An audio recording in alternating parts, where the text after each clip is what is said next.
একই দিনে আমার তিনটে বড় বড় ক্ষতি হয়ে গেল বন্ধুরা। আর কি কি ক্ষতি হলো সেটাই দেখাবো আজকের এই ভিডিওর মাধ্যমে। বন্ধুরা, সকালবেলায় চলে এসেছি পুকুর পাড়ে, এসে তো খুব মনটা খারাপ হয়ে গেল। তার কারণ পুকুরের জলটা দেখি লাল হয়ে গেছে, আর সাথে সাথে জল থেকে গ্যাস উঠছে।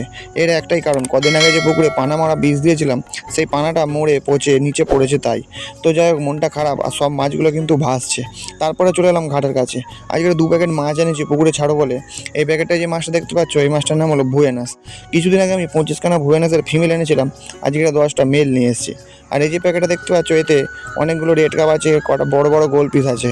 এই মাছগুলো সব আমি রেখে দেবো। তো মাছের প্যাকেট দুটো নিয়ে আমি নিচে রেখে দিয়ে তারপরে বেশ কিছুক্ষণের জন্য জলে ছেড়ে দেবো সিজন করানোর জন্য। বন্ধুরা, ডাইরেক্ট পুকুরে রঙিন মাছ চাষ করা একটু সবসময় চিন্তার বিষয়। তার কারণ হয়তো মাছ খুব শিগগিরই বাড়ে, কিন্তু যদি হঠাৎ করে পুকুরের জলে গ্যাস আরে উঠে যায়, তাহলে সব মাছ কিন্তু ভাসবে। এতে মাছের কিন্তু ক্ষতি হয়ে যেতে পারে। তোমরা ভালো করে দেখো, পুকুরের জলটা কিন্তু পুরো লাল হয়ে গেছে। তো যাই, অনেকক্ষণ ধরে প্যাকেটগুলো জলে ভাসানো ছিল।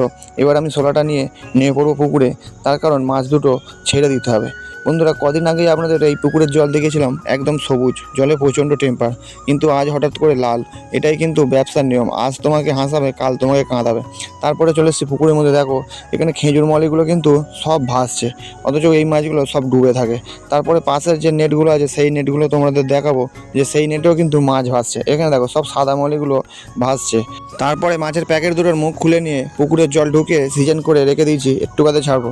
তবে বন্ধুরা, চিন্তার কোনো কারণ নেই, পুকুরের জলে গ্যাস উঠতেই পারে, এর জন্য ওষুধও আছে। তবে আমি 1-2 দিন অপেক্ষা করব, যদি ভালো করে গ্যাস ওঠে তবেই আমি এই পুকুরে ওষুধ দেবো।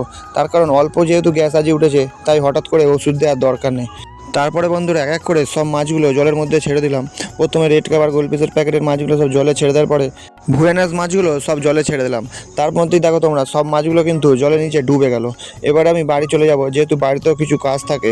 বাড়িতে তো এসে দেখি খুবই একটা দুঃখের বিষয়, একটা খরগোশ বাচ্চা মরে গেছে। তো তারপরে বাইরে এসে দেখি ডগেশ ভাই এখানে শুয়ে আছে।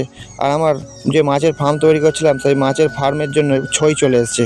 তার কারণ চালে আমি ছই চাপাবো, তার উপর প্লাস্টিক। তো ছইগুলো সব ভ্যানোলা নিয়ে চলে এসছে। ছইগুলো আমি রেখে দিয়ে তারপরে বাড়ি যাব, সেই সময় ভাই এসে ডাকছে যে দাদা দাদা, 2টো খরগোশ আরও মরে গেছে। তো বন্ধুরা, মোট 3টে খরগোশ মরে গেল, মনটা তো খুবই খারাপ।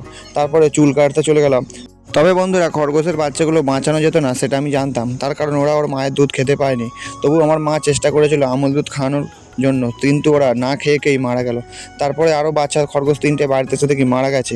একই দিনে 6টা খরগোশ মরে গেল, খুবই দুঃখ তো লাগলো বন্ধুরা। আর এখানে যে আগের খরগোশগুলো ছিল, তারা কিন্তু বেশ বড় হয়ে গেছে, ওরা খেলা করছে। তারপরে বন্ধুরা, পুকুরে মাছে খাবার দিতে এসেছিলাম, এখানে এসেও একটু মনটা খারাপ হয়ে গেল। এখানে এসে দেখি একটা বড় ফিশিং মাছ মরে গেছে। তো বন্ধুরা, একই দিনে আমার তিনটে বড় বড় ক্ষতি হলো। 1, পুকুরের জলে গ্যাস উঠলো। 2, সব খরগোশ বাচ্চা মরে গেল। 3, একটা বড় ধারে কিসিং মাছ মরে গেল।